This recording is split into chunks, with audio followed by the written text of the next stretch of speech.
हरे कृष्ण। जुलाई 2026 में आने वाले सभी व्रत और त्योहारों के बारे में विस्तार से जान लेते हैं। 1 और 2 जुलाई को विद्या लाभ योग रहेगा। यह योग उत्तर भारत में मान्य होगा। 3 जुलाई को कृष्ण पिंगल संकष्टी चतुर्थी है और 4 जुलाई से पंचक प्रारंभ हो जाएंगे। 7 जुलाई को कालाष्टमी रहेगी। 8 जुलाई को बुधवारी अष्टमी है और इसी दिन पंचक समाप्त हो जाएंगे। 10 जुलाई को योगिनी एकादशी है जो गृहस्थ एकादशी मानी जाएगी। 11 जुलाई को योगिनी एकादशी भागवत वाली रहेगी। 12 जुलाई को रवि प्रदोष व्रत है और इसी दिन मासिक शिवरात्रि भी रहेगी। 13 जुलाई को चतुर्दशी आर्द्रा नक्षत्र योग रहेगा और इसी दिन सोमवती अमावस्या भी है। 14 जुलाई को दर्श अमावस्या रहेगी।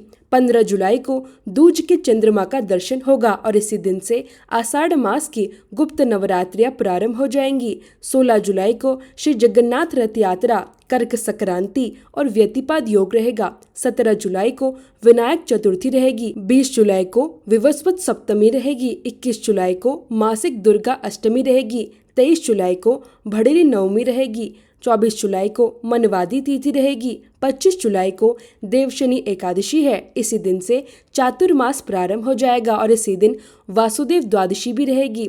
26 जुलाई को रवि प्रदोष व्रत रहेगा। 28 जुलाई को विद्या लाभ योग रहेगा। यह योग पूरे भारत में मान्य होगा। 29 जुलाई को आषाढ़ी पूर्णिमा रहेगी जिसे हम गुरु पूर्णिमा और व्यास पूर्णिमा के नाम से भी जानते हैं। इसी दिन विद्या लाभ योग भी रहेगा और सन्यासियों का चातुर्मास भी इसी दिन से प्रारंभ हो जाएगा। साथ ही मनवादी तिथि भी इस दिन रहेगी। 30 जुलाई से श्रावण मास का प्रारंभ उत्तर भारत में हो जाएगा। 31 जुलाई को अशून्य शनि व्रत रहेगा और इसी दिन से पंचक प्रारंभ हो जाएंगे। तो ये थे जुलाई महीने के समस्त तिथि एवं त्योहार। अब हम लोग जान लेते हैं कुछ उत्तम तिथियों के बारे में। सबसे पहले हम लोग सर्वार्थ सिद्धि योग के बारे में जानते हैं। यह अत्यंत शुभ योग माना गया है।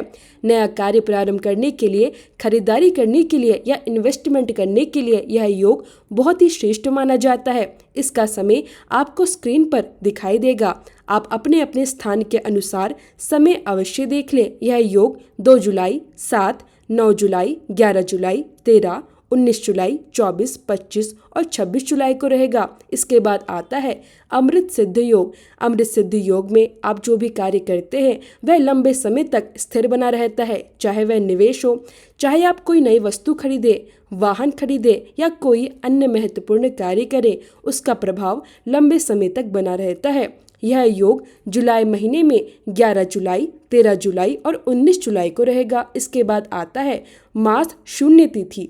ज्योतिष ग्रंथों के अनुसार आषाढ़ मास के कृष्ण पक्ष की षष्ठी और शुक्ल पक्ष की सप्तमी तिथि को मास शून्य माना गया है। इन तिथियों में कोई भी नया व्यापार, विवाह, गृह निर्माण या अन्य मांगलिक एवं शुभ कार्य प्रारंभ नहीं करना चाहिए, क्योंकि ऐसी मान्यता है कि शून्य समय में किए गए कार्यों का फल भी शून्य हो जाता है, अर्थात उनका अपेक्षित परिणाम प्राप्त नहीं होता। यह तिथि 6 और 20 जुलाई को रहेगी। इसके बाद आती है रिक्त तिथि।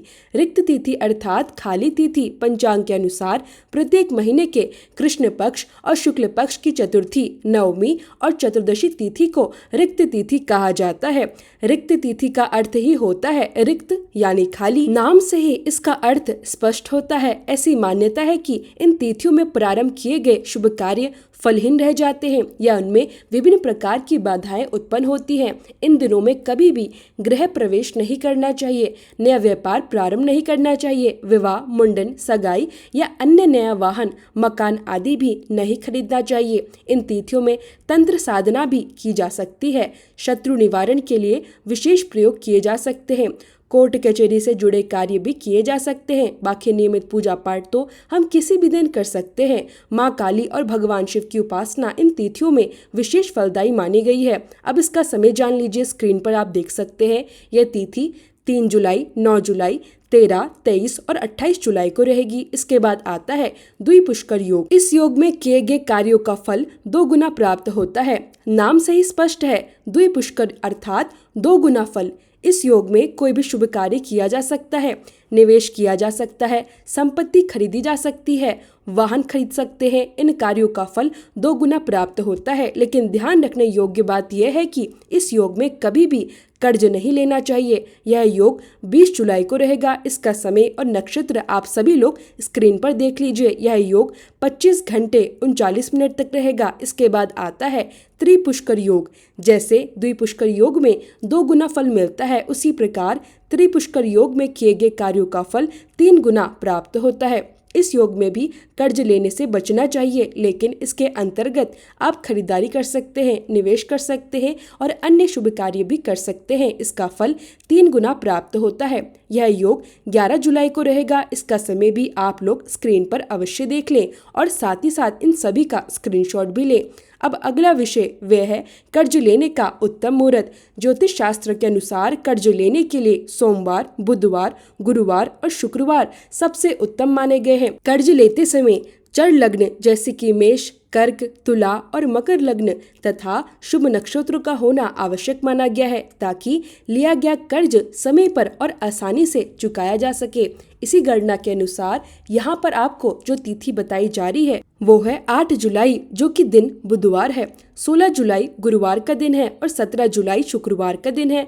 फिर 24 जुलाई और 29 जुलाई की तिथियां भी महत्वपूर्ण है। ध्यान रहे, मंगलवार को भी कर्ज नहीं लेना चाहिए। भूल कर भी मंगलवार के दिन कभी कर्ज न ले, नहीं तो व्यक्ति उसमें फंसता ही चला जाता है। हालांकि यदि पुराना कर्ज चुकाना हो तो मंगलवार का दिन सबसे उत्तम माना गया है। अब अगले योग में हम लोग जान लेते हैं कि जुलाई 2026 में कर्ज चुकाने के लिए कौन कौन सी तिथियां सबसे उत्तम रहेगी। तो देखिए, कर्ज चुकाने के लिए अर्थात ऋण मुक्ति के लिए मंगलवार सबसे श्रेष्ठ माना गया है। इसके अलावा यदि शुभ नक्षत्र जैसे कि रोहिणी, अश्विनी आदि हो और गुलिक काल में आप कर्ज की पहली किस्त या पूरा पैसा वापस करते हैं तो दोबारा कर्ज लेने की नौबत आपके जीवन में आसानी से नहीं आती। ऐसा माना जाता है कि फिर परिस्थितियां अथवा ग्रह नक्षत्र आपको पुनः ऋण के जाल में नहीं फंसाते। तो इसका समय रहेगा 7 जुलाई और 11 जुलाई। विशेष रूप से 11 जुलाई को अमृत सिद्धि योग और त्रिपुष्कर योग दोनों का संयोग बन रहा है, इसलिए यह दिन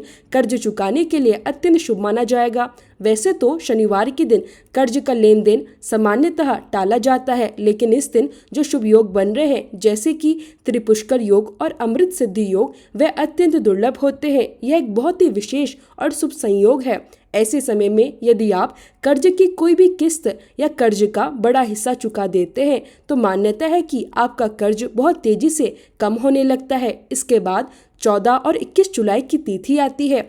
21 जुलाई को मंगलवार है और द्विपुष्कर योग भी है। इसके बाद 28 जुलाई की तिथि भी महत्वपूर्ण रहेगी। अब देखिए, कई लोग कहते हैं कि हम इन शुभ योगों में पूरा का पूरा कर्ज एक साथ नहीं चुका सकते, तो ऐसे में क्या करना चाहिए, इसका उपाय क्या है। तो यदि आप पूरा कर्ज एक बार में नहीं चुका पा रहे तो जिन जिन शुभ योगों के बारे में अभी मैंने आपको बताया है उनमें से किसी भी एक मंगलवार के दिन कर्ज की राशि का एक छोटा सा हिस्सा यानी बहुत थोड़ा सा भी अवश्य दे देना चाहिए। भले ही आप बाद में बाकी राशि चुकाते रहें, लेकिन यदि आप केवल 100 रुपये भी उस व्यक्ति को दे देते हैं जिससे आपने कर्ज लिया है तो शास्त्रों के अनुसार इससे भी आपको बड़ी राहत मिलती है। और दूसरी बात, शास्त्रों में ऋण मोचक मंगल स्तोत्र का भी वर्णन मिलता है। मंगल देवता को ऋण हरने वाले देवता माना गया है। इसके अलावा मंगलवार के दिन बिना नमक का भोजन करना चाहिए। जी हाँ, यदि आप मंगलवार के दिन बिना नमक का भोजन करते हैं तो शास्त्रों के अनुसार इससे कर्ज उतरने में सहायता मिलती है। यह एक प्रकार की तपस्या मानी गई है। बिना नमक के भोजन में भी बहुत सारे ऐसे व्यंजन होते हैं जिन्हें आप आराम से खा पी सकते हैं। और एक और महत्वपूर्ण उपाय आपको बता दूं, देखिए, केवल कर्ज उतारना ही हमारा उद्देश्य नहीं होना चाहिए, बल्कि हमारा शुक्र ग्रह भी मजबूत होना चाहिए। अब शुक्र क्या करता है? शुक्र ग्रह धन, धान्य, सुख, समृद्धि और वैभव प्रदान करने वाला ग्रह माना गया है। इसलिए जिन लोगों को अपना शुक्र मजबूत करना होता है उन्हें शुक्रवार के दिन खट्टे का सेवन नहीं करना चाहिए। ध्यान रखें, किसी भी प्रकार की खटाई, चाहे वह नींबू हो, अचार हो, टमाटर हो, इन सब से बचकर शुक्रवार का दिन निकालना चाहिए। इसी प्रकार मंगलवार का दिन नमक से बचकर निकालना चाहिए। ये सभी शास्त्रीय उपाय हैं जिन्हें हमें समझना और अपने जीवन में अपनाना चाहिए। राधे राधे।